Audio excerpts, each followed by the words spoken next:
You are listening to Viewpoints from Place Cloud. Cultural researchers tell stories of places from around the world. For the full multimedia experience and to support the creators you enjoy, visit placecloud.io. So here we are on a bridge over a creek, Chelsea Creek in fact, which crosses over from Waterfront Drive, which is a street leading to Chelsea Harbour. And along the creek is the remains of the Lots Road power station, which lay derelict for years but is now being redeveloped. This area is very much an area of change. So Chelsea Harbour is like a mini Monaco. It's a sort of 80s hyper-rich retreat, which was one of the first pieces of riverfront redevelopment in the 1980s. There's plenty more of this stuff along the Thames down here. None of it is of much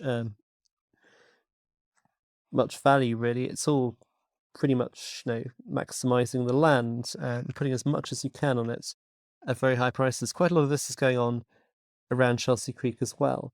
But the creek itself is the most interesting thing here because it is, in fact, the lower waters of Countess Creek, a river that runs from Kensal Green Cemetery all the way across West London past Notting Hill, Earl's Court, Brompton Cemetery, and then enters the Thames here. This is the first place where it flows above ground.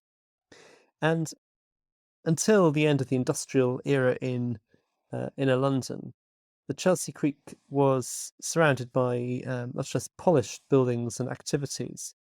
So John le Carré's book, Call for the Dead, published in 1961, which was the first George Smiley novel, has a lot of its action set around this place around the creek, in the workshops and the sort of petty crime hidden away above the pubs and in the lockups.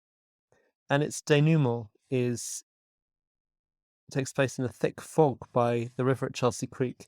He describes the area as being characterised by the smell of tar and coke, and being the dividing line between the smart and the squalid, where Cheyne Walk meets Lots Road, one of the ugliest streets in London.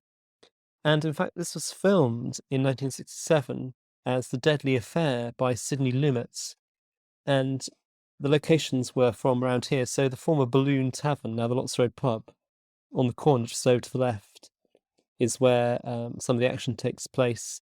Roy Kinnear plays a scrap dealer who gets up to no good there, and later his character meets his end in the mud and the dirty water of Chelsea Creek, as does the villain of the film. So this is a place where you can literally see an entirely different era if you go to the right DVD.